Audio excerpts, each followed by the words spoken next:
Okay. Okay.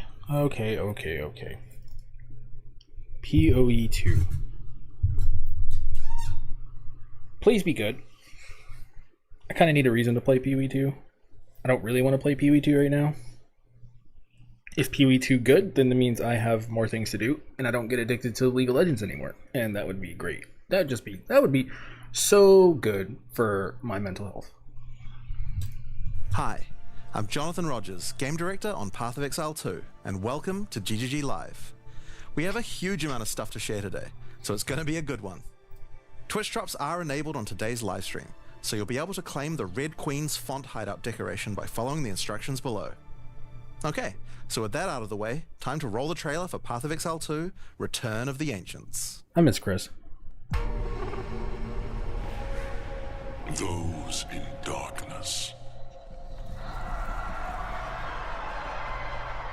once lay dormant. Cool.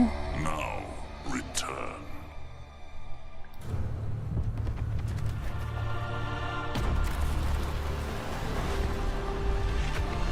What the hell? We who came before rise again. Bro, what the? Behold, the first edict. Yo, give me that skin. What the fuck?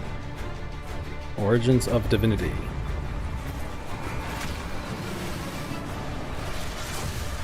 $30 new endgame areas. That's just maps.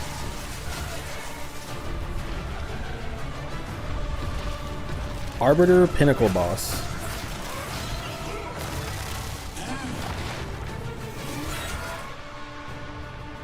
Rite of the Nameless. Oh, she's hot. Ritual reworked. What the hell?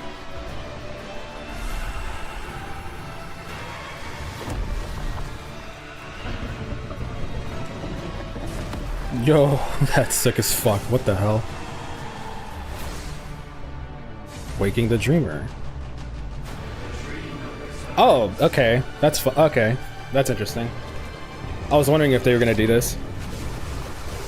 I mean, is it a Breach rework? Are we gonna really call it a Breach rework? Okay. Sure, I'll let them have it. Hair and the Raven. Delirium reworked. God, it needed it.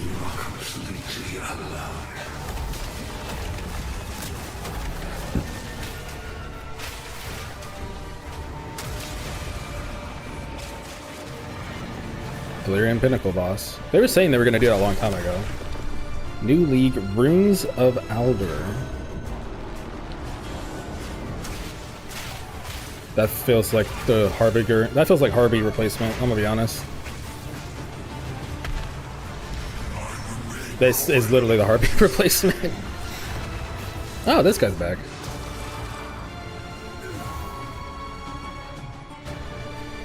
Explore the ocean. Expedition Pinnacle Boss. What the fuck? Okay. Hunt like it's your last. Continue the search. See what you can find.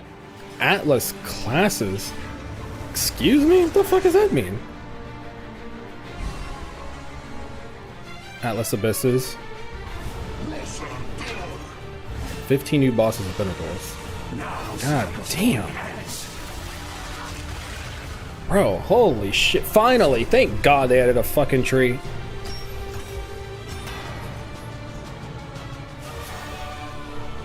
Spirit Walker Ascendancy. I want the Black Morrigan thingy.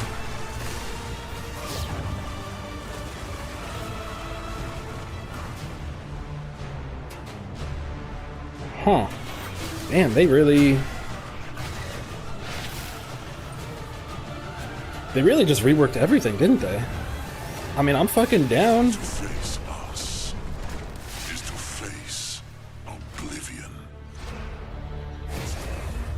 Okay. You've got my interest. Like 8 out of 10 interested now.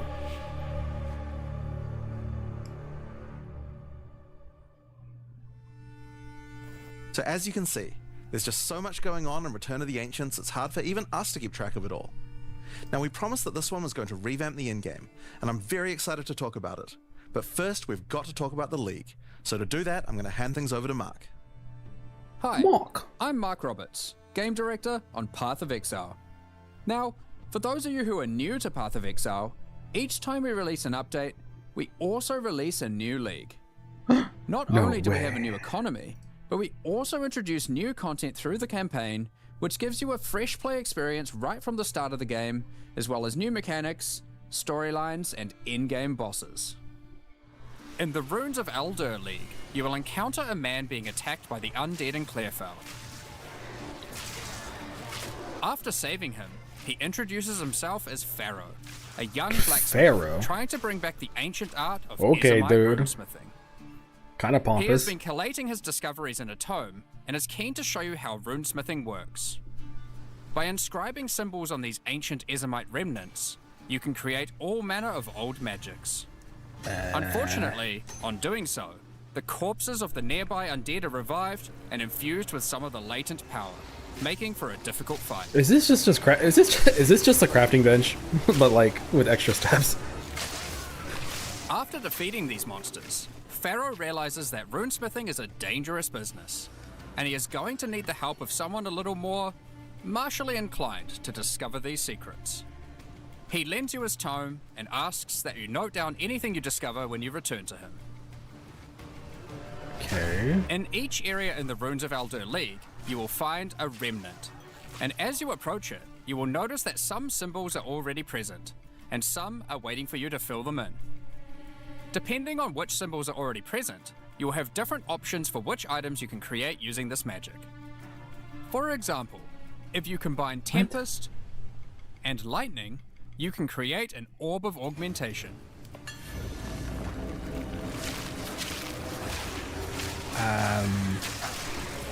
What?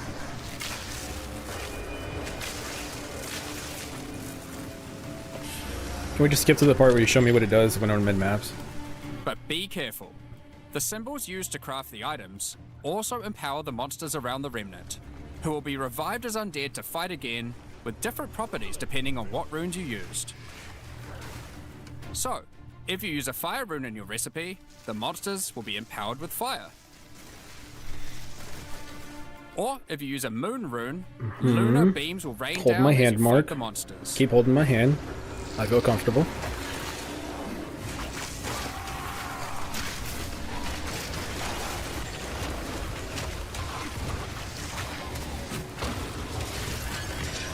God, melee is so After the mid. fight, Fucking break shit. the remnant to receive the item you crafted.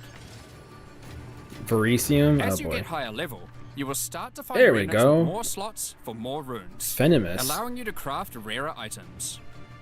That's from PoE. That's a As the name number from of PoE slots 1. increases though, more waves of monsters will be added, with each wave being empowered by more and more of the runes.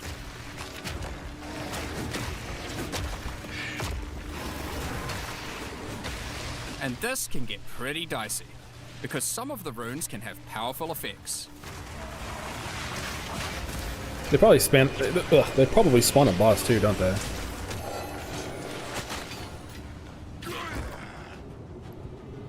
Like the Oath rune, which will cause one monster to be nominated as a leader, spawning waves of minions. The leader itself will be invincible, but killing its minions will deal damage to it. Man, every time I see these really cool monsters, I'm like, God, I bet it's so dog shit as a Spectre.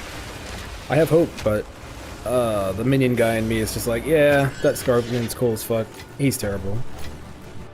Some recipes can get pretty large, requiring 6, 7, What the fuck? Breath of Alder, Eye of Alder, or even 8 runes.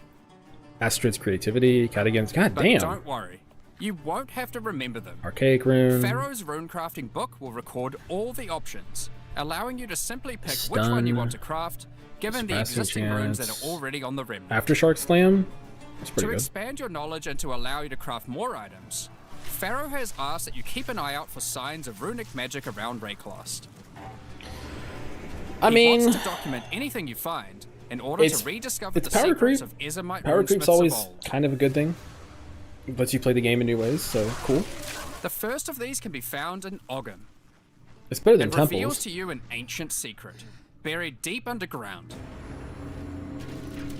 The runic magic which the Ezamites believe to be their own is actually of Kalguran origin.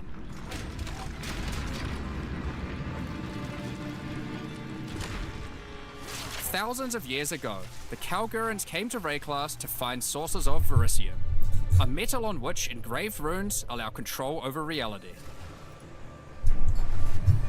Pharaoh is determined to learn these ancient ways and gain mastery over them. If you can bring him more verisium, he will be able to use it to smith power into any armor, granting you runic ward, the power harnessed by the Kalgurans since ancient times. Huh. Runic ward is a new resource that protects you from death. Should you run out of Oh, life, it fucking. your Why didn't I? runic I ward didn't. will kick in, God, it didn't connect in my head that it was sustaining your ward. body until your life can return. It effectively acts as an extra life pool. Of course, should you take enough damage to run out of that, you will still die. Huh. Every single piece of armor in the game can be upgraded this way. Even uniques.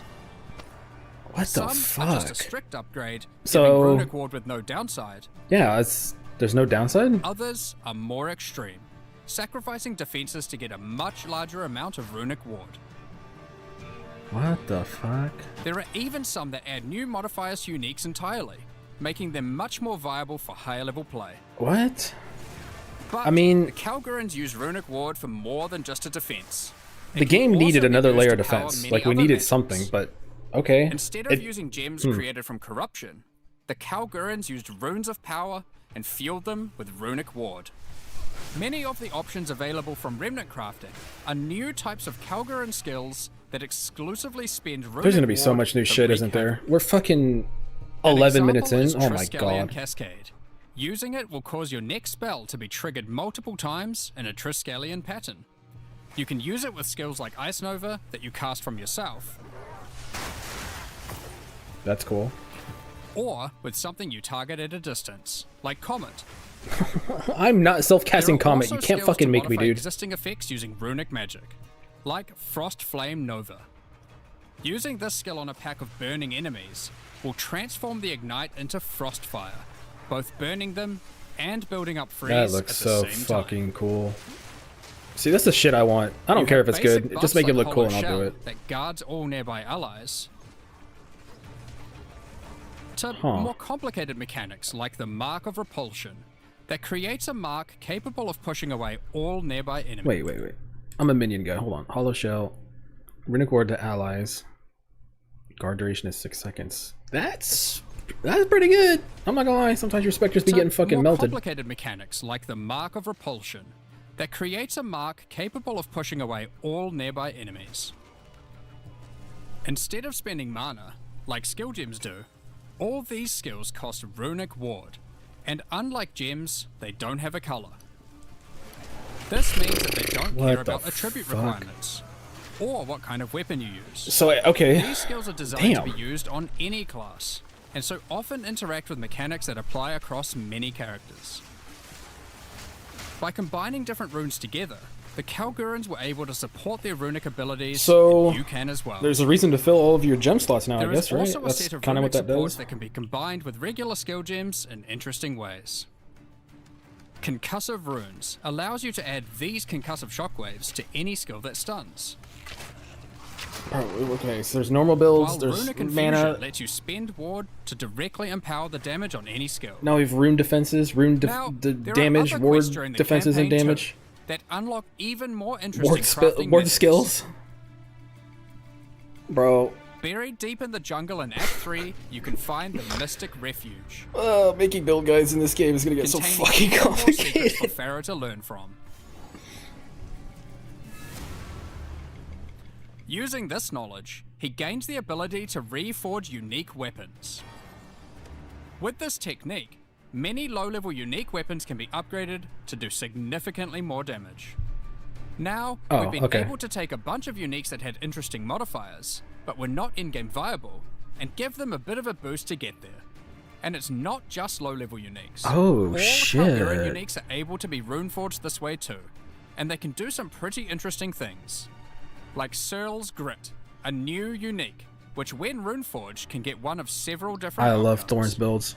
Now, there is still so much more that you can craft with remnants. There are also 100 new runes, Fuck as you. well as many other new crafting currencies. This is the runes of Alder after all, and Was that one max all res? many other new crafting currencies. One max all res while on full rune. Oh, full rune. What? Oh, okay. Hold on. Wait a minute. If you never spend it, you always have it, right? This is the runes of Alder after all, and some of these runes have quite powerful effects. For example, this elemental conversion rune will convert all the existing mods on a non-unique weapon from one element to another. Using it, you could combine a weapon with all 3 elemental damage mods into a single element, making a weapon with massive amounts of cold damage. What? There is also a rune that lets you destroy your rune sockets to turn them into a dual socket on your item. Okay. Jesus. What the fuck? And there are even crafting meta runes that can unlock new types of mods when used with regular Isn't that crafting. always going to be the best thing, For though? example, Like, you would always this want rune fucking of Joel Chronomancy in your will gear. They're unlock a set busted of as hell. time-related mods to be crafted on your boots. Once placed inside, use regular crafting orbs to attempt to get new mods like cooldown Oh speed my or fucking... increased skill effectuation. Okay, Jesus Christ, dude. You can also create a new type of currency called alloys. Using regular metals alloyed with verisium, new modifiers not normally available can be directly Wait. Minion thing? Temporary minion skills have +1 limit to minion summit. Okay. metals alloyed with verisium. New modifiers not normally available can be directly crafted onto your items. Totem placement speed. Using imbued alloy could improve your ailment damage, for What example. the fuck are we doing? Holy shit. There are honestly so many options here that unlock all sorts of crazy crafting projects. So I think people will be experimenting with these for a long time. Yeah, no shit. Once you get to Fuck. King's March in Act 4, Pharaoh finally meets Danig, a real Kalguran runesmith. And riddled with excitement, he wants to learn how to merge modern Kalguran techniques with the ancient knowledge that he has found. From here on, Pharaoh joins in the Kalguran expeditions that Danig has been leading. With the ancient knowledge that Pharaoh brings to the table, the Kalguran expeditions that Danig has been going on will change significantly. For those of you who haven't played it, the Expedition League mechanic involves carefully placing I explosives, don't care uncovering the about buried dead, Expedition. and recovering verisium from them. I guess By it's gonna choosing be where to good place now, the but God, explosives, you can choose which kind of I don't challenges you'd care like about to it. face, or rewards you would like to claim. But unlike before, expeditions now contain the remnants from Runes of Alder, allowing you to do some specific crafts along the way using the new League crafting mechanic. what? One very important difference from the simple remnant encounters, though, is that the empowerments that the remnants grant apply to every monster down the explosive line for the rest of the encounter, stacking together. Yeah, that's how it works. This can lead to some pretty extreme situations. Yeah, it's fucking rippy If as you shit. stack too many You remnants, fucking do it. you might be in for a fight beyond your abilities, but the rewards can be very worth it. Each mod on the monster is improving the items that they can drop. Once you get to the Man. endgame, you will find that the Atlas has changed substantially. To the south, you will now find the coastline of Rayclast, with the ocean beyond. King's Okay. March has not I'm not gonna lie, fared well adding the after ocean is Cataclysm. probably pretty good, because every time you Lays reach the and coast, you're ruin. like, this sucks, I don't want to be on the Rod's coast. shop has been destroyed, but he is much more concerned about his wife, Gwennon. He would like to launch an expedition deep into the ocean to find her, He's married? and this begins a new major mechanic for expedition, exploring the ocean. Also, how do you score Gwennon? Previously, She's hot as hell. a logbook was a single encounter. Now, using a logbook, you can send ships to explore an area of the ocean to the southeast, uncovering a range of islands to begin your search for Gwennon. You can hop from island to island, doing many new encounters. There are islands with expeditions, grand expeditions,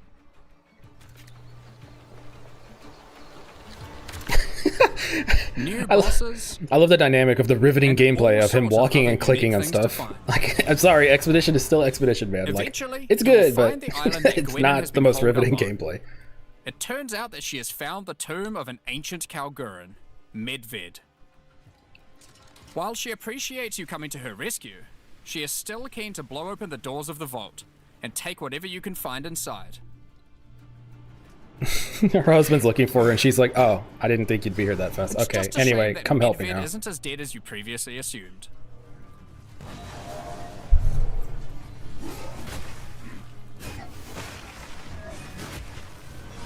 Now, after you have defeated Medved, you will find another logbook. And this time, you can use it to choose which direction you want to explore. The ocean is vast, Okay, and logbook contains into a huge logbook into number a of new logbook? islands to find. With each logbook, you can explore one sector, and you can go as deep as you like. Jesus. Okay. And it's like There are all infinite sorts of delve, interesting objects but to uncover, infinite and dungeons expedition? to explore. Many of the islands have expeditions with totally new mechanics. So, for example, here is a volcanic island with voltaxic sulfite. Blowing up the sulfite will unleash extra waves of enemies. But there is also this wall with a suspicious light coming from behind it. On blowing it open, a giant ogre comes out. Oh, this and he is fucking guy. determined to eat as much sulfite as possible. The more sulfite mounds that you have blown up, the more empowered and the more rewarding he will become. and divine orb. These Nothing. islands contain all 900 sorts gold. of little secrets Okay. that you can find and blow up. Free trapped wisps.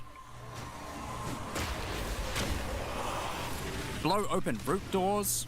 I mean, they're making Expedition an actual thing, Even so maybe it raise won't be ancient like precursor boring technology. because you're constantly doing it. You're And constantly of course, exploring. That sounds more bosses. it's not bad. There are more and further vaults to blow up, and one of them in particular is pretty important. The Tomb of Uhtred, the Star Drinker. Aura farming.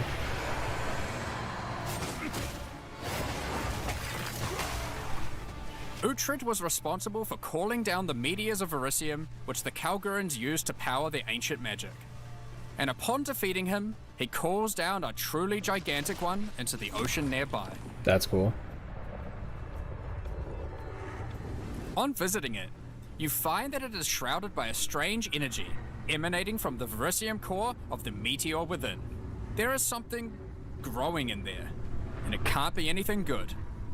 In order to gain entry, Danik suggests that the Triskelion Flame, an ancient Kalguran artifact that can absorb and cancel the effects of Verisium magic. What the fuck could did be you just used to say? enter. Okay. But to find it, you will need to locate the Tomb of Olroth, leader of the Knights of the Sun. Defeat him and gain access to whatever eldritch nightmare is growing inside. Okay, so kill bosses to get to the big boss. That's basically what he just Now, said. we're not going to spoil the boss. What? But one thing you should know is that the Verisium that makes up the core of the meteor is of a quality that has not been available for millennia. Bringing this to Pharaoh and Danik should allow them to forge some objects of power, the creation of which has been lost to time. So that's the league. Okay. And What there the is a fuck? lot going on. Yeah. To sum all that Yeah, up, man. Yeah. There is a new encounter with over 30 new monster types and over 30 new rune modifiers to enhance them. You can create more than 100 new runes to craft your gear, as well as dozens of other new currency items.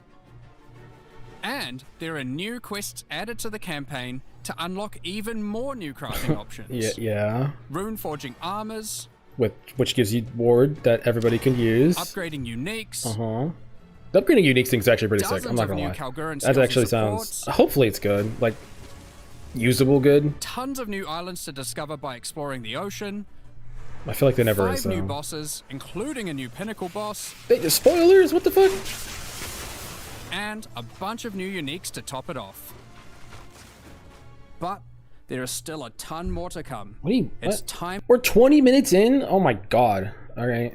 to talk about the massive changes to the endgame. But for that, I'll hand it back to Jonathan. Now, as Mark hinted at before, the endgame atlas is very different now, and the ocean to the south is the least of the changes. You mean we have an atlas The now? entire area around your starting location is now teeming with new quest lines and things to discover.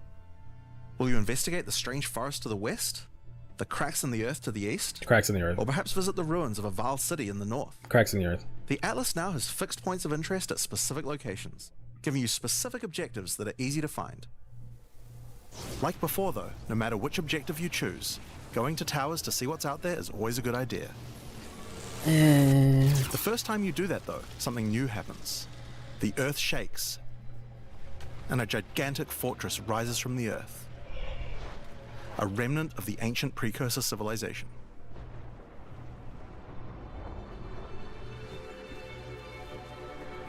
Great Wall of China? The cataclysm of the beast has caused an ancient protocol to be invoked. Should corruption ever take hold to this degree, the world must be scoured and purged of corruption. You will need to make your way into the fortress and activate the gates. Gain the keys to reach these ancient precursor weapons, and disarm them. Place the origin, cradle, and origin But this will be no easy spark. task. The fortress has many areas to explore and many new things to find. I like this, I think of ancient Dark Souls machines. 3, the horse. I Fight think that's new and like, deadly you gotta foes. dodge it. So I'm nostalgic. I like it. Discover many new areas. And uncover some dark secrets. Now the Fortress is the first of the new full endgame storylines that we're adding in 050, and there's a lot going on with it. But not only that, it has some pretty cool new mechanics as well. The areas inside the Fortress are special. Essence packs and Many area of them contain have an new additional rare. mechanics or rewards that they Bro, grant. Essence is actually farmable. Like this map, where all the rares are contained in Okay. essence crystals. That's finally, you can actually farm essences. Okay, that's kind of what we were missing. I was like, Or bro, this why one, can't we which just replaces farm all like monster 50 packs in the essences? area Like, with strong boxes. and why not? Same thing, yeah, like monstrous treasure, or what is it? Or Whatever. this one, which spawns an Asmeri spirit that always moves on from a rare after you kill it, allowing you to chase it through the entire map. Yeah, I don't know if I'm doing that, I'm gonna be honest.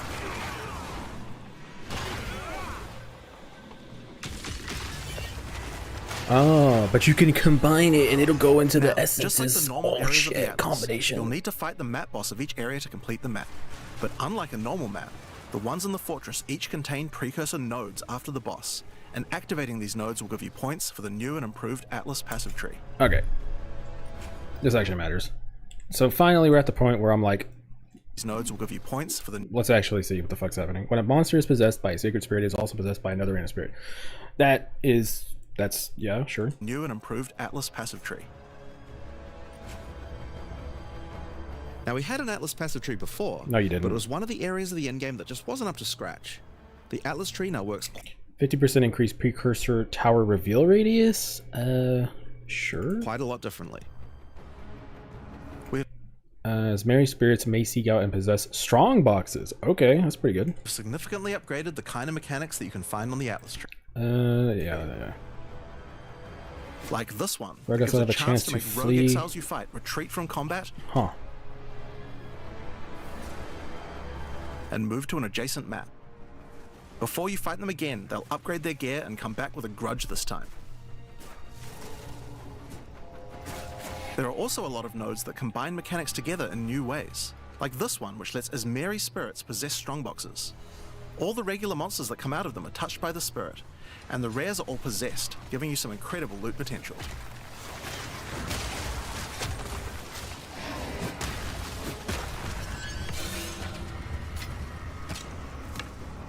You get points from every single area you complete in the fortress, and unlike before, Jeez. that means you can allocate the entire Atlas tree. Huh? Yes, this whole tree can be yours. I'm gonna be honest. This change is pretty important, since it allows us to be able to create many types of bonuses that we wouldn't have been able to create before. Like this one, which gives a chance for cities to be invaded by another faction. That kind of and can even defeats the allow it to point contain of the two faction leaders, choice, though. allowing you to Like, get 2 crisis fragments. maybe there's just not enough If content in we'd the done this game, I kind of guess. thing on the old tree, we would have wanted to spec into it before running a city map, then unspec out of it before running anything else. With full allocation, we can have cool bonuses like these. Now obviously we still want to make sure that you have choices that define your in-game Atlas build. So many nodes in the Atlas tree are now multi-choice. Everyone will get the node, but which bonus you choose to use is up to you. Do you want your powerful boss maps to contain more essences, summoning circles, or rogue exiles? But there's also nodes that contain more unusual things. So for example, on this node you can choose. Shrine Do boss you want to give a reapplied when chance for entering the shrines to boss instead arena? get That? into the map boss in the area, making them more challenging but dropping special loot? Huh. Or would you rather give a chance to be given a shrine buff before entering boss arenas, making for an easier fight? 25% though? That's 1 in 4 maps? Like, Now, I could probably nerd out about cool stuff in the tree all day, but we should probably get back to the fortress. Now, one of the really important things we wanted to do was make it so that all the boss fights in the endgame are now accessible with a quest line. That means that to fight the Arbiter of Ash for the first time, you don't need to get lucky by finding keys. They will be in fixed locations and there's a quest to get them. okay. But the Arbiter of Ash is no longer the pinnacle of Path of Exile 2. For that, you'll need to travel into the very center of the fortress. That's good. I didn't like An the incredible whole challenge way it awaits worked you before, should so you choose to go there. that's better. After the storyline, you still unlock keys for pinnacle bosses in the usual way. Oh, alright. Exploring the Well, world never and mind. Go finding the fuck keys myself, I required guess. to get to them. But we have added a lot more interesting things to find out there as well. There are now all sorts of mechanics that can spawn on maps in the wilderness. For example, some maps might spawn as a rogue exile hunting ground, containing multiple rogue exiles who are there to hunt rare beasts. You might come upon them in the middle of a fight and be able to take out both of them. Or a map of champions that makes all the natural inhabitants of the area into magic monsters. That's good. EXP farming. Or this one that causes all shrines in the area to release as merry spirits when used. Once you have explored and found your keys, you can return to fight the pinnacle in the fortress again. But this version of him will be harder. And not only that, you'll have new unique rewards as well. So quest Each time version. you fight him, you boss get the version. ability to activate one section of the fortress. And any maps that you didn't finish there will be automatically completed, giving you all the Atlas points. So if you're the type of player who doesn't want to explore the fortress, and instead just race out into the infinite Atlas, you still have a way to get all those points. So that's the Origins of Divinity storyline. It's a huge amount of new content with a ton of new areas, 5 new bosses, including a pinnacle, with a bunch of new unique items. But not only that, it also completely revamps the Atlas tree and includes a ton of new map mechanics that you can just new find both endgame inside stuff? and That's- outside the fortress. Yeah. But this is just one of the new storylines. So let's talk about the next one now, Masters of the Atlas. Now earlier we talked about how the multi-choice nodes in the tree allow you to still have an in-game Atlas build, but we didn't think that was quite enough. You have an ascendancy class for your passive tree. Why not an ascendancy class for your Atlas tree? Well, that's where the Masters of the Atlas come in. Yeah, like what the fuck did you Throughout just say? Raycast are many opportunities for those with the skills to find them. Atlas Masters are willing to train you in these skills if you're able to help them in return.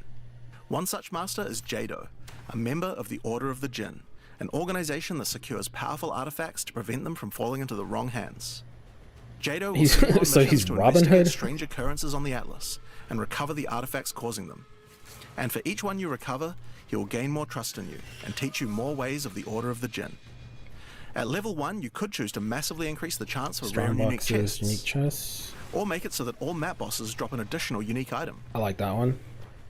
or make corrupted waystones have an additional modifier, Oh fuck me, that's the best one. Automatically. but at the That's cost just of the best making them one. send you to a totally unknown location.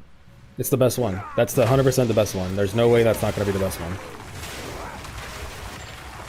Each mission you complete for Jado will unlock another row of abilities, and give you another point to allocate, letting you choose how you want to specialize. But there are other masters too. For example, Hilda. Hilda is a member of a guild of monster hunters. She will send you on missions to assassinate specific deadly creatures around Raycast and harvest their parts. We just bringing up Monster Hunter? In Capcom? exchange, she will teach you her monster hunting skills, Map like boss, this one, powerful map which adds a boss. 25% chance to upgrade any map boss to a powerful version. Or this one, which makes his Marian spirits no longer possess rare monsters, making them go for the unique bosses in the area instead. Okay. You might notice that many of the effects on these are both upsides and downsides. So Hilda, for example, can make it so that you only get one attempt when fighting pinnacle bosses. But in exchange for that, they always drop 2 uniques. Because of that, we wanted it to be easy to swap between them depending on what you're doing. As you unlock each master, they will appear on the side of the screen. Simply click whichever one you want to use to run the map, and all the bonuses you have selected for that master will It's be it's like a mercenary from This like allows you to have Diablo a few different 3. strategies that you can quickly but pick between, depending on what you're running at It the doesn't help moment. you fight, right? It just gives you Now, one bonuses. thing that's been pretty obvious is that the in-game leagues we created when launching Early Access in 010 were not really up to the standard of the leagues we did since then. Fate of the Vaal and Rise of the Abyssal just have a lot more going on than Delirium or Expedition, for example. We wanted to do a serious upgrade to all of these mechanics before we do our 1.0 release, and so that's what we've done. I feel like All this 4 just of the basically leagues means we that launched in PoE early 1 access next have league is going to be upgraded with not lit only as new fuck quest lines, automatically but new because they're just going to add all this to mechanics, new PoE 1. crafting systems, new uniques, and new pinnacle bosses. One of the really important changes we made to all the leagues is that you can now find them on the atlas Holy in specific fucking locations. shit. And each one has a quest line that will lead you there to being able to complete the league, along with its atlas tree and its pinnacle boss. This is true even for the leagues that we didn't do major redesigns to. So let's use Abyss as an example. When you first encounter one in the endgame, you'll get a quest that leads you to the east, where you will find these mega abyss cracks in the earth leading away from the Well of Souls. All the maps along the cracks will contain abysses with special properties, and mapping along these cracks will close the Atlas scale abysses, giving you points for the Abyss Atlas tree. At the end of each Atlas abyss, you'll find an Abyssal Depths, with the boss fight for one of the Abyssal factions, giving you a guaranteed way to fight them. That's And after nice, completing honestly. all three, you'll get a key for the Well of Souls, allowing you to fight the Vessel of Kulamak. It wasn't like the This most kind of important thing makes ever, an but it in-game was a league little so much annoying more when friendly you're for trying new to players, complete giving them. people obvious goals and a guided experience to complete them. Alright, so let's talk about the first of the upgraded leagues, Delirium, and its new storyline, The Hare and the Raven. As you may remember, during Act 4 you were tricked into releasing an ancient entity from a Karui prison known as Tangmazu, the Raven Trickster. Yeah, the hot old lady. Yep. Tangmazu delights in breaking the minds of those who step through his mirrors, and when touching one, he will attempt to destroy your mind with twisted abominations generated from your worst fears. In Return of the Ancients, the first time you approach one of his Delirium encounters in the endgame, you will find Elder Maddox locked in a trance. Bro, he is His mind vibing is so corrupted with fucking hard. Tangmazu's What the delusions, fuck? and you will need to free him.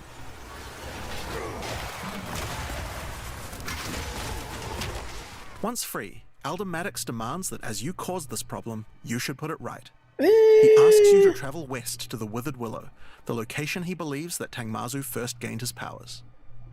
But be careful. As you travel there, the Raven Trickster will attempt to break your mind. Each map around the Withered Willow features Delirium encounters. Now this is more than a simple quest upgrade. The mechanic of Delirium has been overhauled and expanded. At the bottom of the screen, there is now a bar that indicates how deep into Delirium you are. You can see which direction leads deeper by looking at the fog, and the deeper you go, the more challenges you will face. By looking at the bar, you can see how long you have until the Delirium ends. Okay. And you can also see special encounters that you will face if you're able to go deep enough into the fog. At the end of the bar is always the boss of the map, but we now have a variety of other encounters that you might find as you explore the horrors of your own mind. For So example, it doesn't end? you might encounter a purple mirror shard that when shattered will cause all the enemies to become more nightmarish. After hitting this, you'll notice the Delirium demons are enhanced, significantly more powerful, larger, That guy scarier looks in cool general, as along fuck. with more rewards. Or should you encounter a red mirror shard, you'll be sent into the depths of your mind.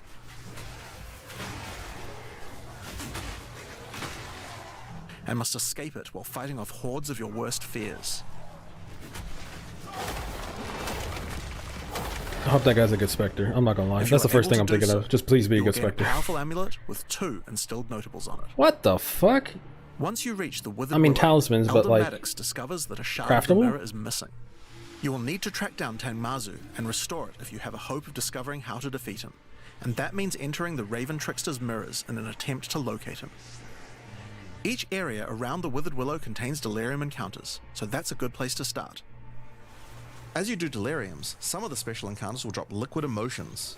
Normally these emotions can be used to install amulets to add notable passive buffs to them, but in Return of the Ancients, emotions have a new function as well. Each one Okay. now has the ability to add crafted mods to Oh, jewels. fuck me. I allowing knew this you to add shit. specific Fucking mods to an damn item it. slot that can be quite difficult to roll. For example, It's a good thing, but Liquid it's like, Despair holy will allow you to add fucking critical shit. hit Like, chance, this while game Liquid is just gonna Suffering change so will allow you much. to add movement speed or air of effect to your jewels, but there are many more. Once you've done enough Delirium encounters, the location of a Grand Mirror, an entrance into Tangmazu's realm, is revealed. But it won't be that simple to enter. Using his powers, he reflects the map boss for a ridiculous empowered fight, then destroys the entrance into his realm of madness. Damn. You know, in PoE 1, usually the boss getting Delirium stuff is a good thing because it freezes them and they don't do like more damage, but I guess In that's order to not find him now, gonna you'll be need to true. let the insanity fully into your mind. A strange fruit is left behind which you can consume to fully embrace the madness in an attempt to reach the Raven Trickster's realm. Consuming the fruit will cover an entire area of the Atlas and fog, and every map you do in the fog will get progressively harder and harder as you explore the deeper reaches of your mind. At some point, you enter a new layer. A simulacrum of your memories, twisted and perverted by the Raven Trickster. Perverted? Excuse you, bro? I'd have you know Should I'm be a able to Christian complete the man. simulacrum, Tangmazu will believe that you are worthy of a true challenge, and will let you take the remaining shard of his mirror, allowing you to enter his realm of madness back at the Withered Willow. If you dare to face him, it will be a fearsome challenge. Holy shit.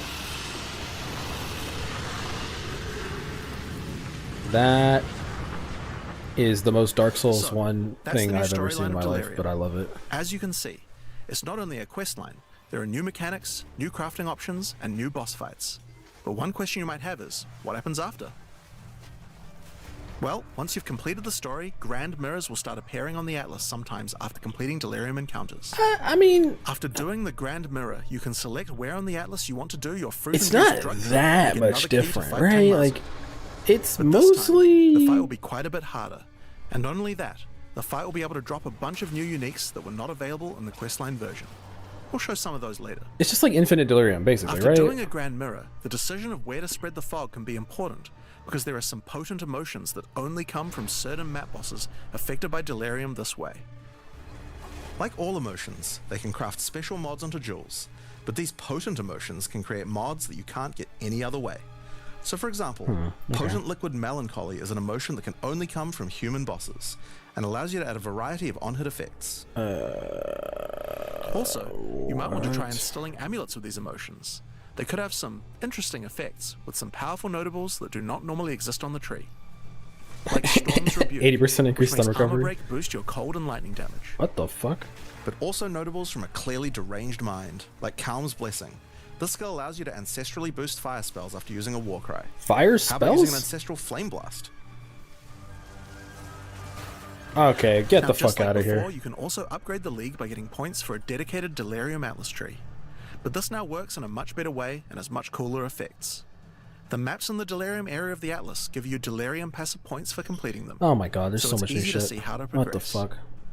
Some nodes will add new types of mirror shard encounters to your Deliriums. Like this one, Oh, which will pause the just realized, Delirium ha, for some amount there's of no time, swords. allowing you to more easily get to higher depths. I don't know why everybody wanted swords all of a sudden. Like, Or this this shit one, came out of which nowhere. adds extra Delirium modifiers to monsters when you pick it up. There are also nodes that can add new types of drops, like this one, which modifies simulacrum encounters to add special liquid emotions, which can craft time-lost jewels. And nodes that apply to the Atlas mechanics of the League, like this one, which causes the Grand Mirror to spread Delirium fog over a larger area of the Atlas, potentially containing multiple simulacrums.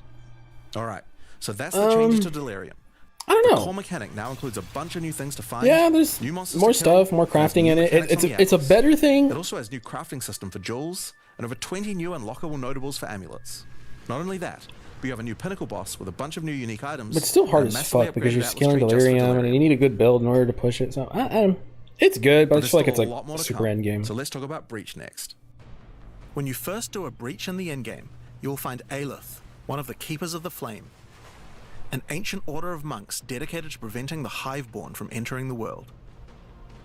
As you seem to be a keen slayer of demons, Aelith would like to recruit you to the order. Is it just going to be a asks that Breach you travel League? to their Are we going to do the monastery same thing in south. PoE 1 that we just did, where it's like, On the way there, you'll yeah, start Breach is to just the encounter best. more breaches, and will notice one of the first changes to the Breach mechanic. it's looking like the You still have to best. kill monsters as fast as you can to keep the breach open, but now you can visibly see how much time you have left to keep it open. and how each It's kill looking extends like its it's the duration. best mechanic in the game. Once you've reached the monastery, you will learn more about the Keepers.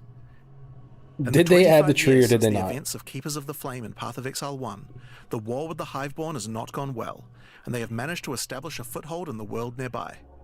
A gigantic area has fallen to the Scourge, and the Keepers are unable to get inside. Inside the monastery is the Yeah, Genesis Tree, there's the a tree. powerful asset to the war effort, stolen from the Uh-huh. enemy and gifted to the Keepers by the Dreamer himself. Using the tree, Aelith could create a breach stone and penetrate the Hiveborn foothold, but without Hive Blood, the tree has withered. To get Hive Blood, you will need to take advantage of another new mechanic of breach. If you can keep the otherworldly portal open for long enough, the breach will stabilize and will enter a new phase. The Hiveborn will send So their it's just for the toughest breach stone. creations to It's defeat not going to be and busted the as breach fuck will like it not is in close PoE until 1. we can annihilate them, dropping Hive Blood that you can use to restore the Genesis tree.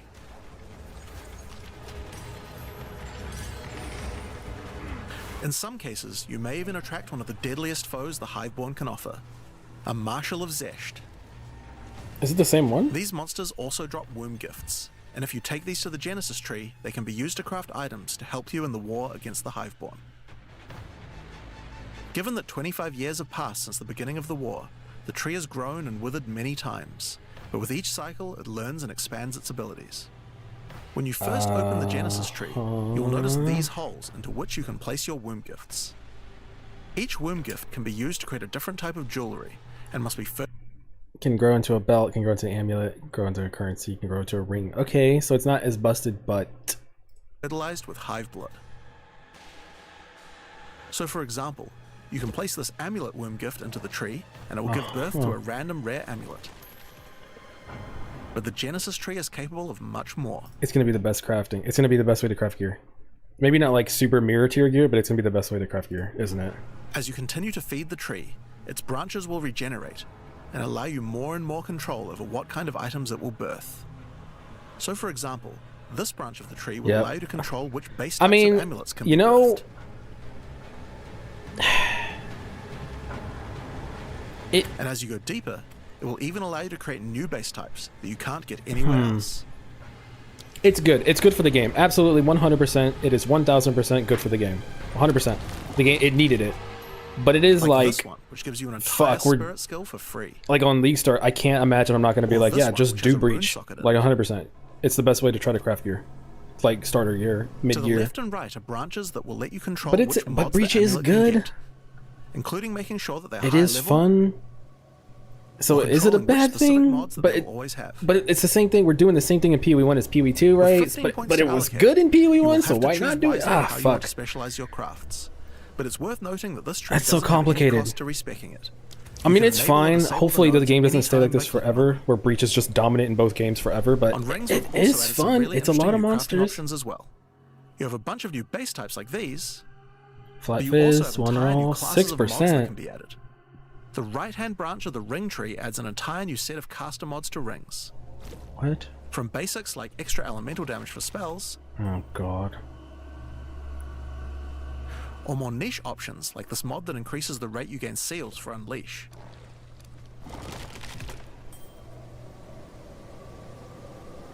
Increase seal gain frequency. And on the left-hand side, you can unlock an entire new set of mods for minion characters. Oh, fuck my life. Here we go. This stuff is actually pretty important. Offering skills have, that's busted. Minions have surpassing chance to fire on it. That's busted. That's actually, this is unironically so fucking busted. This is, what the hell? Because casters and minion builds didn't have as many slots with interesting item crafting compared to attack builds. I guess half. The Genesis tree narrows that gap. To make a long story short, the game has more stuff and it's going to be better. And currency. That's pretty much it. I won't go over them too much here, but there are all sorts of goodies in these too. Like being able to create new catalysts for jewels. Invasion, attributes. What the fuck, dude? Or a belt that gives lightning damage. Once you've done enough breach encounters, you may finally get a womb gift capable of birthing a breach stone. They changed the breach stone. I wonder if that's the case. And you can then use it on the Hiveborn incursion. That's so anticlimactic, I'm not gonna lie. The true extent of the Breach Demon's foothold becomes clear. This shit's out of They have stone. not only transformed the land, but constructed huge sky hives as well. When you enter the outskirts of their realm, you will discover breach hives. Using the power I mean, the of game's Keepers gonna of the be good. Flame, It's gonna be better. structures can be burned away when walking through 100%. them. Like, no doubt. For each It's one just gonna be destroyed, better. More of the Hiveborn will attack when you attempt to purge the hive. It's gonna be fun. We actually have stuff to do, because you could do Breach, you could do Abyss, you could do Essences. Delirium, the runes, rewarding for womb gifts, ward stuff, so you'll like... want to do as many of these as you can. But your real goal are the sky hives deeper into the domain. These twisted creations are securing the demon's entry into our world. They added the skills to it too. In the very too? center are the Breach Lords Tool and Ash, and you'll need to defeat them if you want to get rid of the foothold once and for all. Now, once you've completed the questline version, there is still more to do. You will find other breach domains on the Atlas randomly in your travels. For each one, you will need to find a breach stone, destroy the sky hives, I mean, so do breach, get the breach stone to do more breach. I mean, that's and defeat fun, the breach yeah. lords. Could basically infinitely Doing these do encounters is what will give you breach access to or fight Zesht, abyss the or existing whatever. breach pinnacle boss, which you can access by communing with the Dreamer himself inside the monastery. While completing the questline for breach, you will also be gaining points for the breach atlas tree, and there are a lot of cool new options here. This node will cause breach hives to spawn outside of the hiveborn domains on the atlas. And this one will give Aelith additional abilities that you can use while attacking a hive. Oh, so Like this one, okay. which causes all hiveborn in the next wave to be magic, What the drastically increasing their fuck? difficulty in exchange for way more items. I was wondering if the skills were going to be in there because the skills There are kind also of nodes needed that allow you to control your for rewards, not like beds this one, which adds a AoE set of clear new builds. lineage supports to the Marshal of Zesht. Icicle storms. Or this one, which lets you control which womb gifts you will get. That's the same thing as we have another one. There's also some nodes that affect the Genesis tree, like this one, which will cause Zesht to drop his head, which when returned to the What the Genesis fuck? tree will grow a grasswing orchid on the side of it. You'll have to experiment to find out what this thing is good for. Putting rings on its fingers seems to make it happy. Out of So that's a 60? rundown of what you can expect What from the the new Breach fuck? questline. There's a new stabilization mechanic for breaches, hive encounters, and hiveborn incursions on the Atlas. But you also have a huge new crafting system and new bosses as well. Alright, so let's talk about the Rite of the Nameless storyline next. Jesus When fucking you first Christ. complete a ritual in the endgame, Aoife, a lost spirit, will appear. I'm actually really She interested in this appears one to because need your Ritual's help, pretty boring. but isn't able to communicate more than a few words, beckoning Alright, you let's to see. come to the Wildwood. Like the other leagues, Ritual now has a place on the Atlas to call home. The Wildwood could be found to the west. When you first arrive there, Aoife's spirit will guide you in, where you will discover that inside the Wildwood, spirits can take physical form. Aoife has been bound to this place by the King in the Mists, What the- and requests that you free her. But in order to do so, you will need her body, currently in possession of the King. Those guys are Pepe jamming. To What the reclaim hell? it, you will need to gain an audience with him. Inside the Wildwood, there are many ritual encounters to complete. Like before, in each area, triggering rituals will resurrect the nearby bound monsters to attack you, and killing the monsters will give you tribute. In addition, each ritual you do in the area will add the monsters from the previous ritual, making the encounters much more challenging the more rituals you complete. Okay, do we still have to do the thing? Once you've completed them, Oh, fuck spend your my tribute life, to get okay. items.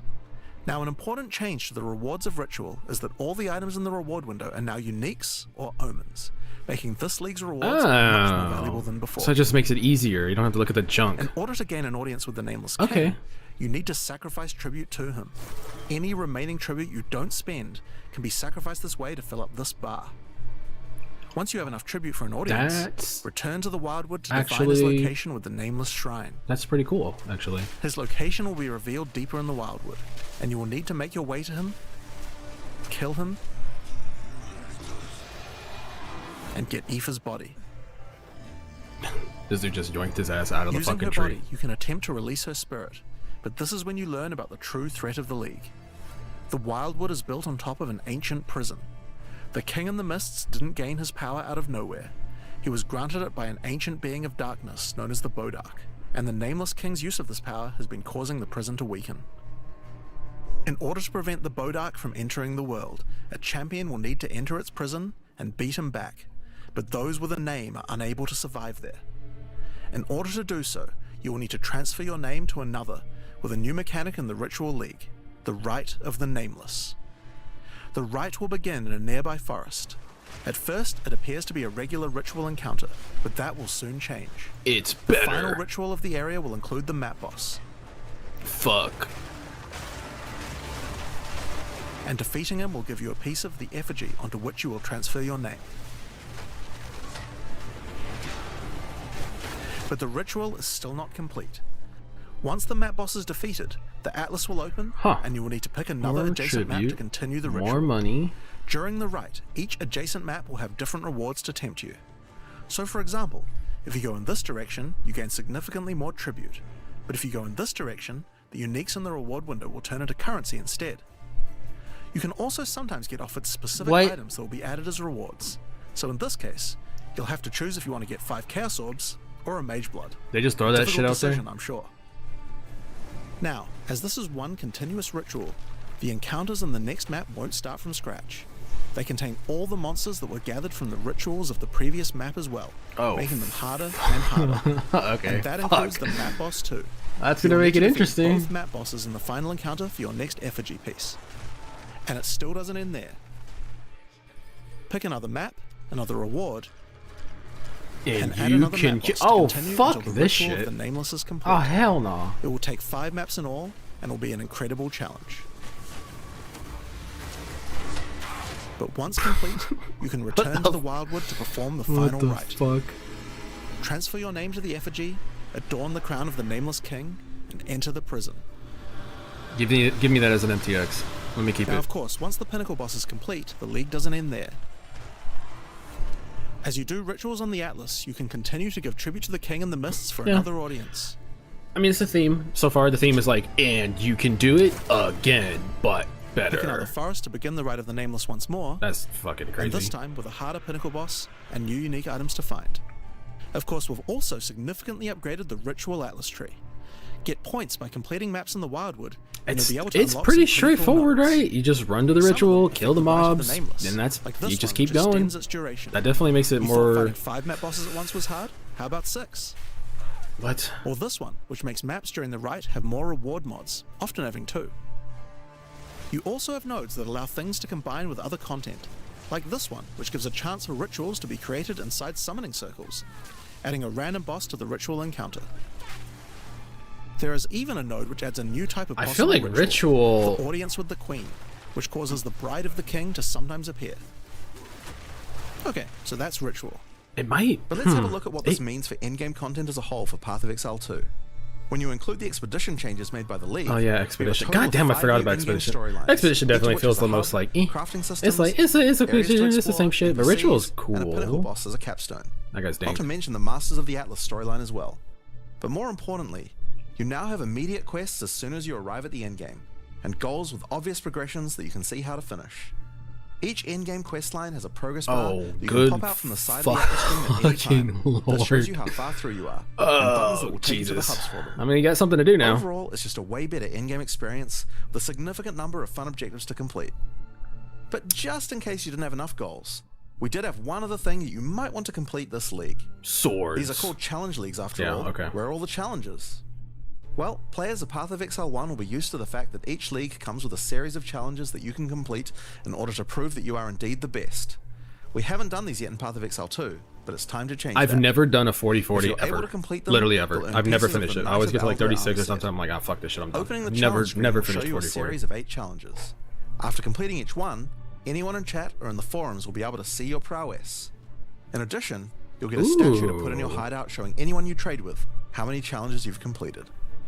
You'll earn the first piece of the armor set after doing 2 challenges, and the full armor set after completing all 8. Wait, do we still trade in this So game? that covers all Isn't the the same as content you'll PoE encounter 1? in Like we Return don't of the trade, Ancients. right? It's just But fucking what about shop some new stuff. tools to fight against these new pinnacles with? Yeah. Well, we also have some new ascendancy classes as well, but to introduce them, I'll hand you guys back to Mark. As Jonathan said, Oh we my have 2 new fucking classes God. to show you Okay. today. The Spirit Walker and the Martial Artist. Let's start with the Huntress's new class, the Spirit Walker. The Spirit Walker has developed an affinity with the Asmerian animal spirits. She is able to infuse the power of multiple spirits at her choosing. On the bottom part of the class, you will find paths for each wisp you would like to commune with, be they primal, Bear. vivid, Bear. or wild. Big bear.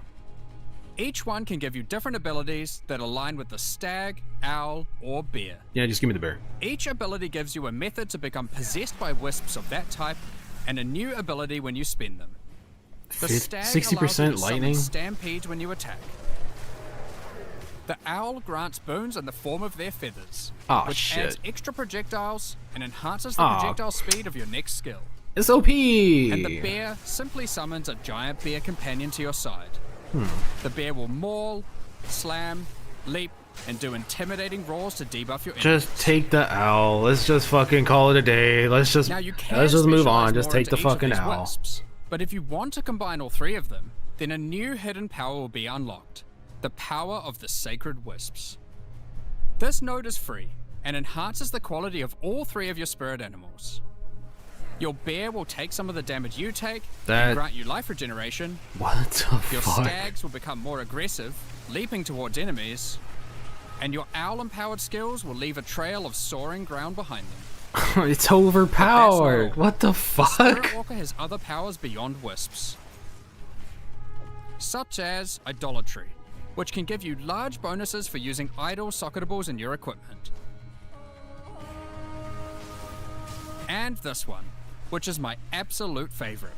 The Spirit Walker, having attuned herself with nature, can gain the ability to tame beast bosses, opening up a whole suite of very cool options for your build. Okay, so I know what I'm playing. As a guy who plays minions nonstop and just can't stop playing minions, I've officially dedicated myself to the natural order, and that's that. I'm going to now just run a massive beast like I'm a fucking monster hunter tamer, and that's my entire league. That's going to be fast forward 2 months from now, and that's it. That's all I did. That's all I played. That's all I did. Maybe you tame the mighty Silverfist in the jungle depths. Yep, I'm going to do that first. That's the first thing I'm going to grab, and then I'll go grab all that other stuff. Or maybe Yep, no, never mind. Take that back. We're going to go get this thing, because this thing's a fucking pain in the ass, and it looks cool as shit. So I'm going to go get this thing the first time. a three-headed chimeral beast in the chimeral wetlands. Or then there's a giant frozen owl beast, Rakar, the frozen talon. There's so many choices. Okay, this is the bullshit attack. It's probably going to be terrible, but I would take this thing immediately just to be like, okay, do the same thing to me, or do the same thing to them that you do to me, because fuck this boss. You're going to have to experiment a bunch with this one, and I'm very excited to see what bosses you all choose to have as your trusted boss companion. The Chimera. Next up, we have the monk's new ascendancy class, the martial artist. The last After airbender. decades of training, he has mastered 3 of the 7 hollow techniques. Channeling hollow form technique allows the martial What? artist to create illusions of himself, which then use a skill of your choosing. Perfect for turning skills with less area of effect into ones that can obliterate packs with ease. It's actually just so fucking cool looking, Should you though. find yourself overly vulnerable while channeling, It you does might want no to take Way damage. of the No, Mountain, that's a joke. which causes you to be covered in stone when you immobilize enemies, mitigating large amounts of damage. This can even enhance your attacks too. By hardening your weapon in stone, you can deal even more damage. After taking hollow focus technique, you can manifest your spiritual energy into objects. In this case, bells, which will appear around the martial artist and can be shattered by any of his attacks, even ones from the hollow form technique earlier.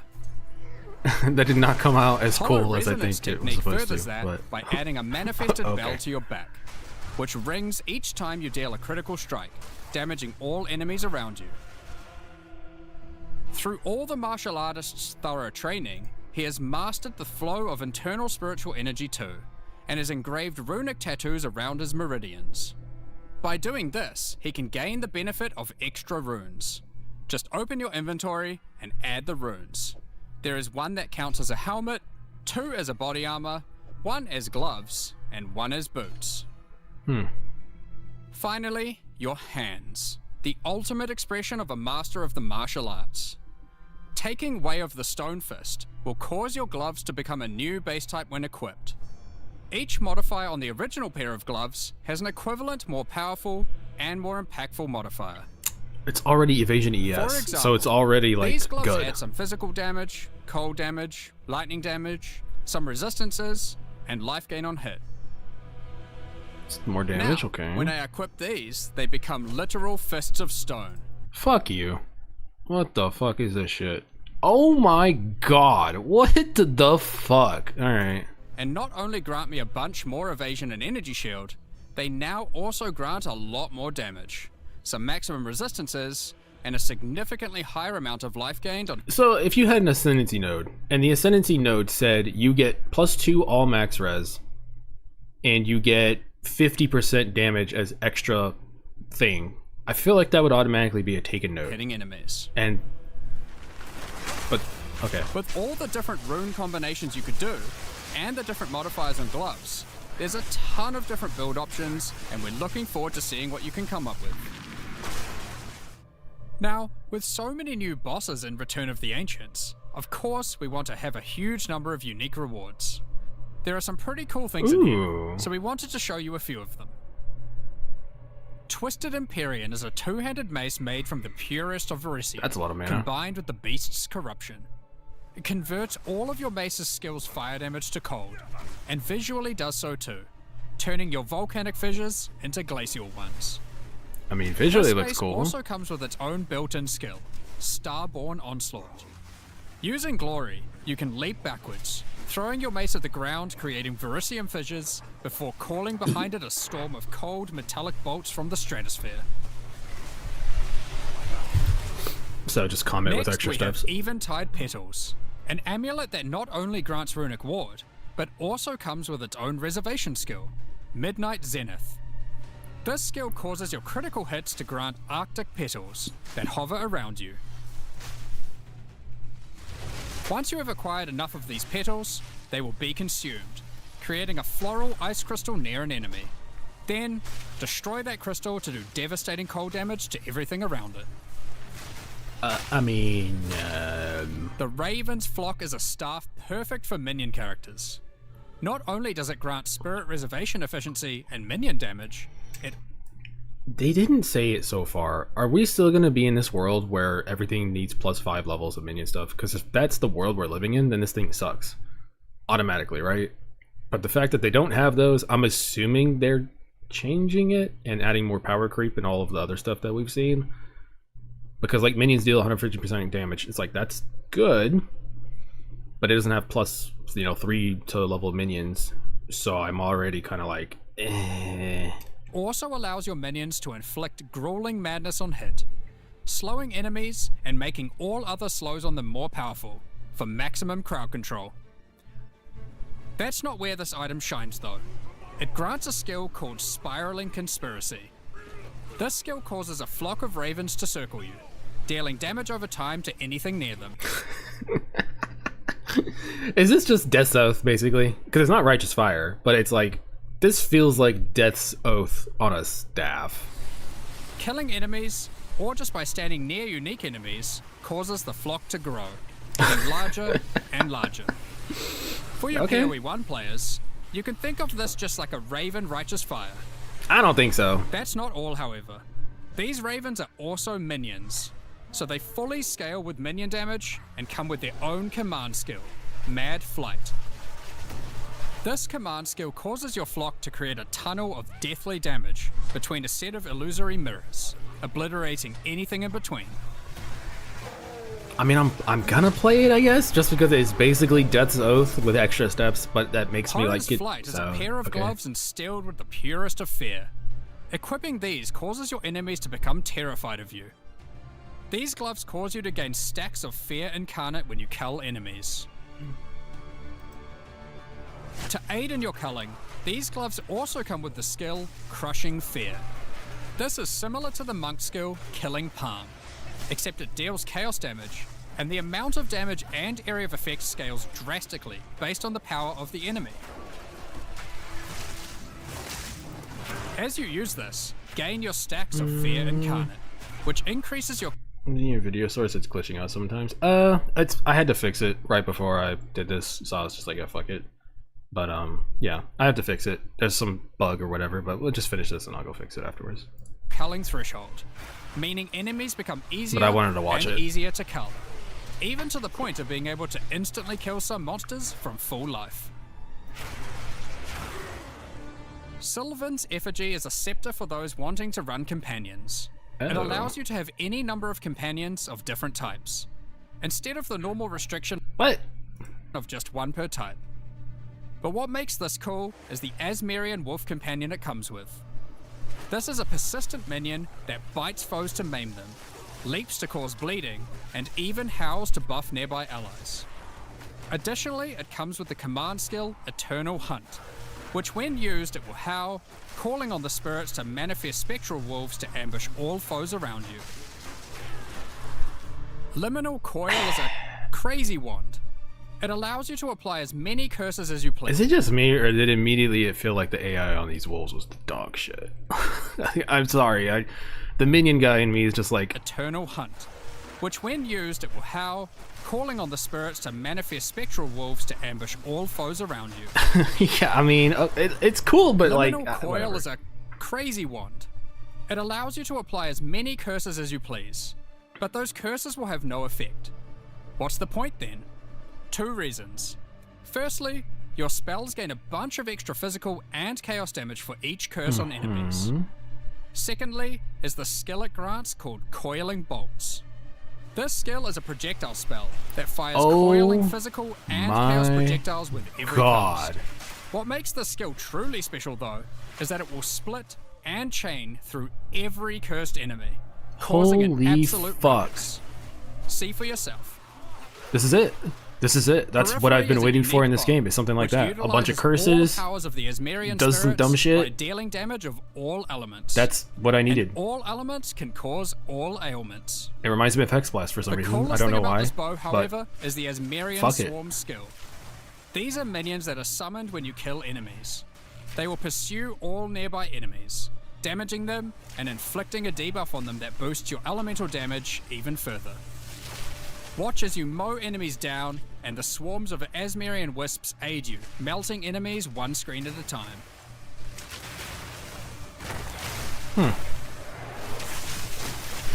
they're a little slow, but The Ordained is a new spear, mastering in physical and lightning damage, with high critical strike chance too. This spear Requires allows you to level leech life 90. not only from physical damage, but lightning too. It also creates a fragment of divinity nearby periodically. What are those? Well, What this spear are has the those? skill Righteous what Descent, the fuck? which is an epic, divine leap, aided by angelic wings. If you use the skill when a fragment of divinity is nearby, it will become empowered, dealing significantly more damage, gaining massive area of effect, and bypassing its cooldown. I just When want to fighting a play boss, that. let a bunch of the What fragments the spawn, fuck? and then just unleash your divine havoc. Fuck you. obliterating Okay, it did 60,000 damage. Let's not get fucking over our heads. It did 60,000 damage. I hate that Last, crazy. but not least, we have a new unique jewel. Voices. Voices is simple. Oh It shit. consumes 1 jewel slot to add more. There are versions that add 2 Does jewel it only come slots, from Delirium 3 again? jewel slots, and for those who are absurdly lucky or rich, one with 4 jewel slots. It didn't even do 5. Equip it, and notice the slots appear next to your character's portrait in the center. Oh my god, power creep as fuck. One of the things we are concerned about is how long it takes for experienced players to replay through the game in each new league. As we learned from Path of Exile 1, one of the things that can really help is having elements in the campaign that tell you where to go, if you know what to look for. Yeah, they're called key points or We'll cover just one structures. example per act for acts 1 to 3, That's kind of what but there we- are many more than just these. For example, Hunting Grounds in Act 1 is a large, sparse area, But you just go in a containing circle and multiple hug the corners. entrances and landmark encounters. Here's an example of some of the changes we've made here. Finding the ritual encounter in this area isn't too difficult. Now after completing it, a trail of locusts will lead to the entrance to Freythorn. Just follow it and find the source of the evil. Okay. You may also useful for find new players. corpses of dead animals, killed and pecked at by the crowbell. You'll notice a trail of blood leading away from them. Follow the trail, and it will lead directly to the boss. This could be really useful for newer players, especially people who didn't play We PoE. even put a signpost on the road to tell you which way to go to find Ogham Village. Okay, that's funny. In Act 2, in the Mastodon Badlands, you need to find the Lightless Caverns and track down the Abyssal. Now, I'm not to gonna lie, make this quicker, one was a pain in the the ass level for you'll me. find these cracks. Just follow them, and it will take you right to their lair, Okay. allowing you to find and unlock the Well of Souls. That's actually useful. I like that one. In Act 3, the jungle areas have camps of explorers to sell you items. However, they are now even more useful. By talking to the explorers, they will point towards the next area. Not only that, but it will also reveal it on the minimap, so you can know exactly where That's to go. pretty useful too. These are just some examples. This one was We plan annoying, to do yeah. more and more of these over time in order to streamline the experience. Okay. I like that. That's Now, nice. As this is an in-game expansion, it makes sense that we would work on Atlas QOL. We've added a search box that updates live as you type. Oh my Have a god. specific map you want to run? We have the technology. Now they will be much easier to find. If there are multiple maps, hitting enter will move you from map to map.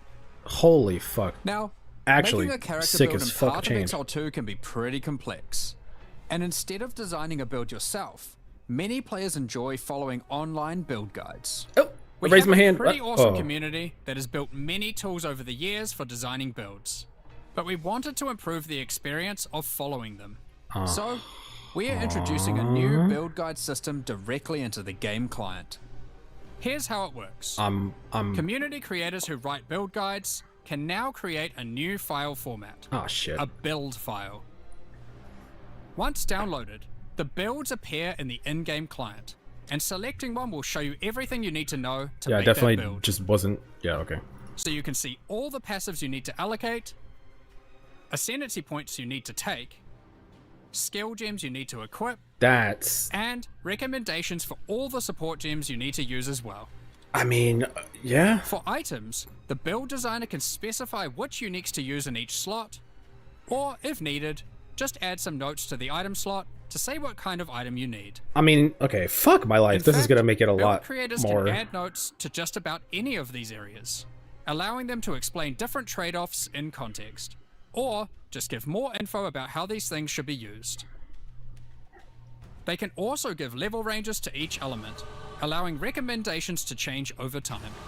Great for builds that need to respec after they reach a certain level. I mean, I have to learn how to use this, Now, obviously, all but of this it is written in a sounds standardized build format exactly that creators can use. And we imagine that a lot of community I build need tools will to be make it updated easier. to add support for this format. Now that we have trade market searching built into the in-game client, we have added the ability to price check items you can find more easily. Control-Alt-clicking an item will now search for it on the trade market, showing you the current prices. Oh, For rare fucking items, shit. it's handy to exclude some mods. So we added the ability That's what to Mercury enable Trade and does, disable or each Awaken mod Trade, I don't know what it's so called you can see anymore. what effect each one has on the price. Oh, fuck, dude. Next up, we're going to be talking about the new supporter packs for Return of the Ancients. That's actually crazy. Today, we're launching 2 new series of supporter packs, the Blood Reaver and Divinity packs. Each tier contains the pack's full face value in points, alongside several exclusive microtransactions. As always, the God. microtransactions in these packs Damn, are that looks purely cool. cosmetic and do not affect your character's power or progression in any way.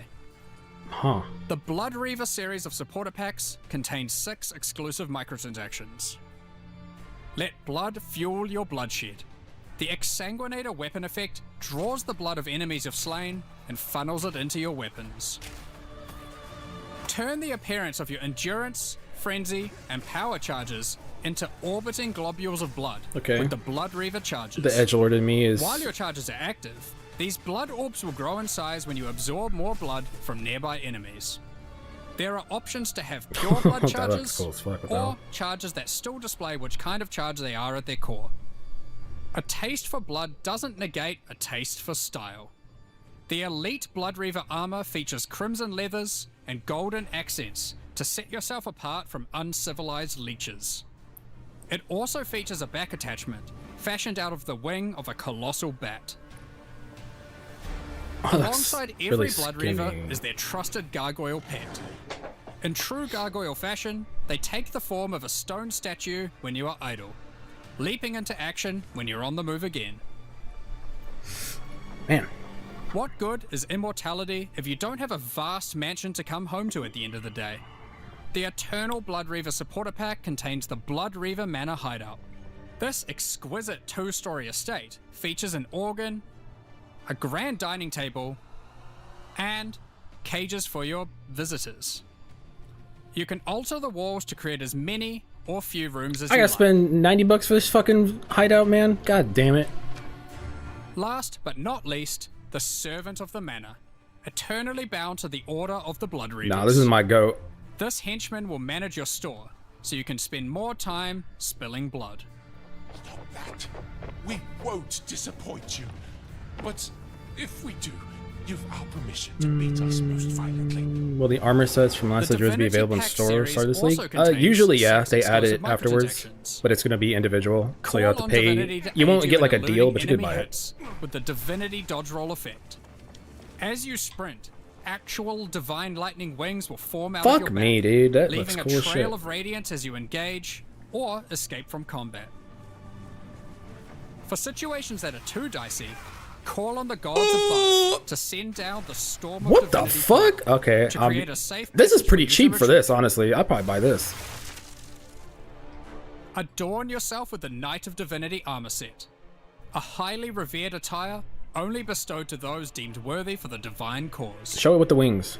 Equipping the Divine Surge character effect empowers you with a storm of divine energy. Using skills causes the storm to burst from your character, spilling raw divinity into the area around you. The Arbiter of Divinity wings are the final piece remaining to emphasize the force Divinity has over this realm. Those weren't the wings I was talking about, but This ancient precursor machine was found locked away in a highly guarded vault. Its original purpose is unclear, but it has been altered to fuel your maps using the pure, everlasting divinity within the statue. dude, they really pushing this The pillars surrounding microtransaction shit. represent how many portals you have left for your map. This map device also tracks your progress as you complete the new Origins of Divinity storyline, added this expansion. Additionally, all microtransactions from the supporter packs will be made available for use in Path of Exile 1. On release weekend, we will also be releasing the Return of the Ancients mystery box, which will contain 2 armor sets, a set of map devices for your in-game adventures, a new tracking scroll that records the amount of currency you've gained from the currency exchange or your shop, and much more. I should actually like probably a set get of the finisher trading effects thingy. and affinity stashes. That'd probably be useful. That's not all, however. The Fragment Stash Oh, tab is thank God. finally coming to Path of Exile 2. Wait, do I have to buy And one? with it comes some tabception. Inside this one tab, there's a tab for your various boss key fragments. There's also a tab for all your precursor tablets, Thank with God. each type of tablet Fuck me, getting dude. 6 tabs of storage. Finally, there's a tab for your Djinn barriers and inscribed ultimatums, Yeah, I don't need both those. of which get their own 6 tabs. That's a lot of tabs. So that's everything in 050. This is by far the biggest update we've ever made. Is there patch PoE 1 notes or no? Or 2. New in-game storylines, pinnacle bosses, crafting systems, items, ascendancy classes, and so much more. Now, because this update contains so much in-game content, we're doing significantly more testing than usual. For that to happen, we're taking a little longer than usual between the announcement and the release. Oh, whoa, wait, what? Whoa, what the fuck? Items, ascendancy classes, and so much more. Now, because this update contains so much in-game content, we're doing significantly more testing than usual. For that to happen, we're taking a little longer than usual between the announcement and the release. 050 will be released in 3 weeks on May the 20th. What? 3 weeks? Oh, shit. Oh, fuck. Okay, I mean, I guess that gives me time to go finish my Zero to Hero I didn't finish, but I could finish. I thought it was going to be next week, of course. Like, wow, okay. Well, that gives me a lot of time to, like, practice and, you know, like, play, like, some leveling. Okay. Damn. 3 weeks? I thought it was 3 weeks, though? Motherfucker, what? God damn. Okay. 29th, with the patch notes being released on the Friday Shit. before that, on May 21st. But there's just one more 3 thing to talk fucking weeks? about. Now God, that the in-game's fuck up to me. scratch, we have to start talking Okay. about a plan for 1.0 release. The feedback we've had during early access has been critical for making all the improvements that we'll be making to the game. At the same time, we had to create enough in-game content to make an RPG that can call itself a successor to Path of Exile 1. Well, with 050, we now believe we have reached that point. And so this is going to be the last full-size league during early access. That's right. The next big update is going to be 1.0. Now, normally we would do our next big content release in August, but in the run-up to full release, our plans take a little longer on this one. As big as 050 is, 1.0 is even bigger. So we'll be launching 1.0 this year sometime after ExileCon. But that doesn't mean we won't be doing updates in the meantime. In this final phase, we have a lot of things to polish throughout the game and balance to improve. Huh. I'm sure there'll also be feedback about the new endgame that we need to incorporate too. The difference is that the focus is not going to be on adding more content like the previous updates, it's going to be on improving what we already have. But we still want to encourage people to try out all the balance changes and improvements that we're making. So we're going to be running a few event leagues during this phase alongside each update. Think remixes of existing mechanics or features. And speaking of ExileCon, don't forget to pencil it in on the weekend of November the 7th in New Zealand. ExileCon is a gathering of our players, and a chance for us to showcase everything we're working on for both Path of Exile 1 and 2. And this one will be particularly important for us, since we finally get to unveil some of the coolest content that we've been working on for a while now, shit, bro. 5 and 6. Tickets for the in-person event are currently sold out, but don't worry. So 1.0 is post, so it's going to be the end of the year. Wow.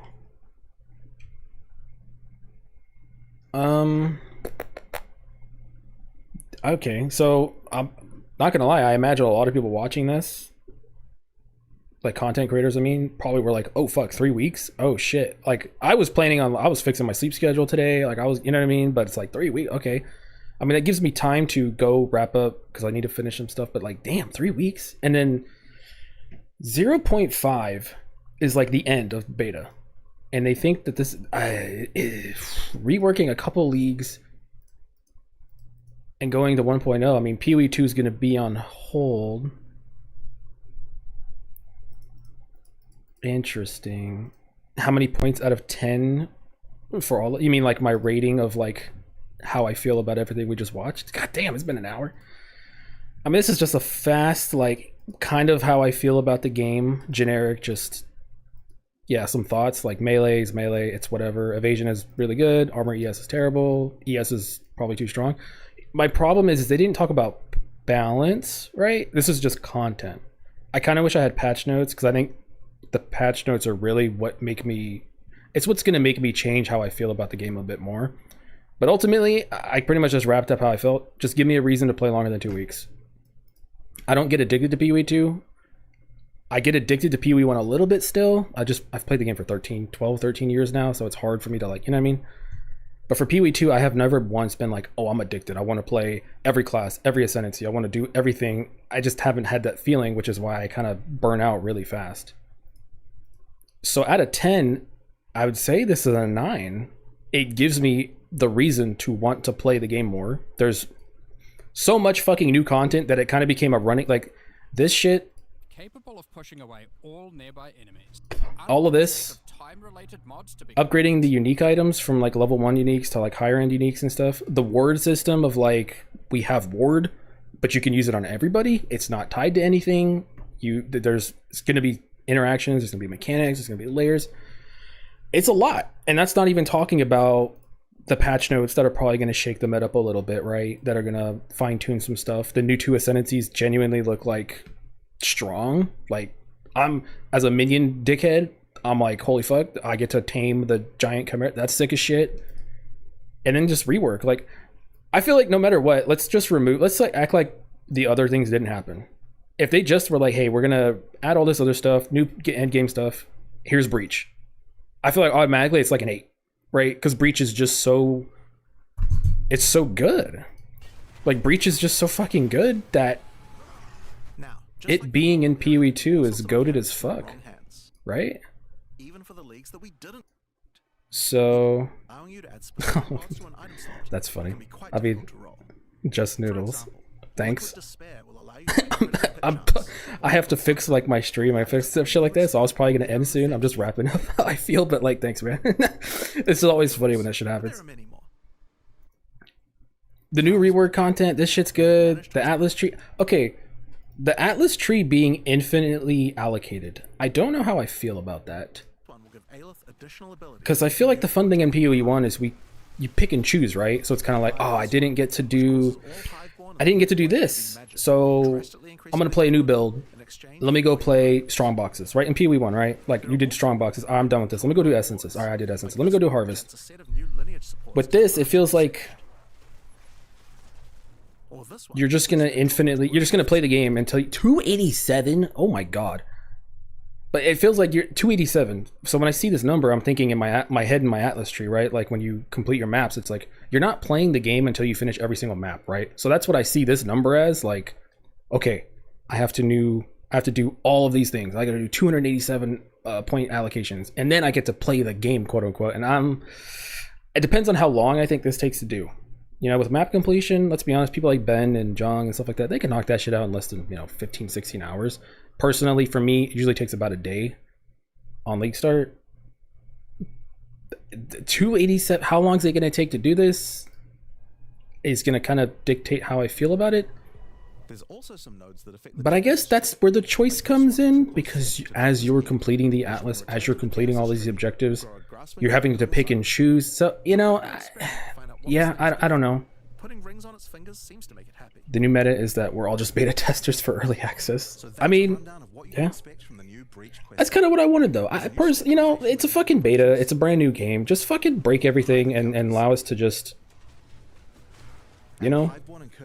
throw a bunch of shit at the fucking wall and let's see what happens. But I think just adding Breach, to wrap up how I feel, they added Breach, they added crafting. That is going to be easier for most people. I feel like that's a bigger problem with this game right now was, in PoE 1, you do Essence stuff. You do Harvest. There you go. You got some gear, right? That's the number one way I recommend builds. With this, it's like, yeah, go do Breach. Look for this on your ring, look for this on your helmet. Cool. And you get to do Breach and kill shit, and then you can do all that stuff later on. I think that automatically means it's going to be kind of a Breach League early on. Hopefully all the other stuff's good later on, but that's what we did in PoE 1, and everyone loved it. I think Mirage League was a success. It was sick as fuck. It was the most fun league I've had, probably since Affliction. So just by adding Breach to PoE 2, I think it was a success. It's going to be good. I'm not like, you know what I mean? But yeah, overall, the patch notes are going to tell me how I feel, though, about like ES is overpowered. They didn't mention anything about the plus level to skills, because they're showing all these unique items that I'm like, hey, actually, this is the exact item I was talking about. This item is cool. Increased stuff and companion and stuff like that.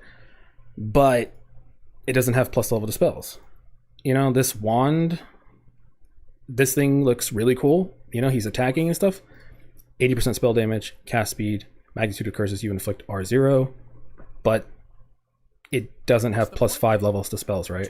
So I'm hoping that in the patch notes, this is like, hey, plus 5 mandatory, it's gone. You can just get plus 1 like PoE 1 and we're good. I think that's a big problem right now with PoE 2 is everything just needs plus level to spells. I went to PoE Ninja like 3 or 4 hours ago and I looked. There was only one build that didn't use like plus 5 on everything. And I think it was like a crossbow build. That was it. For meta. So if this exists, I'm like, this is cool. I love this item. That's sick as fuck. It doesn't have plus 5 though. Is it automatically dead on arrival? Or are they going to patch that? Are they going to change that? I'm hoping it's changed. I'm hoping it's patched. And then the game will have a little bit more variety. It'll be a little bit better. That's my biggest problem with PoE 2 right now. Is just the plus level stuff is just too much. Just way too fucking much. This, I don't know. I think it's just I'm getting baited because the curses remind me of Hexblast, but I think this is going to be like my secret non-minion build that I'm probably gonna play the fuck out of this.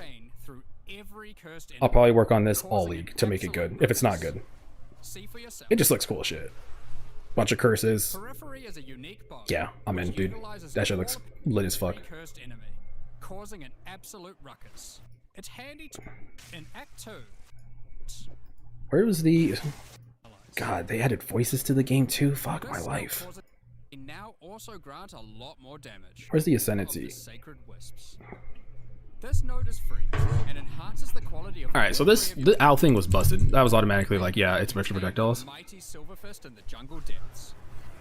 I love minions. I'm a minion enjoyer.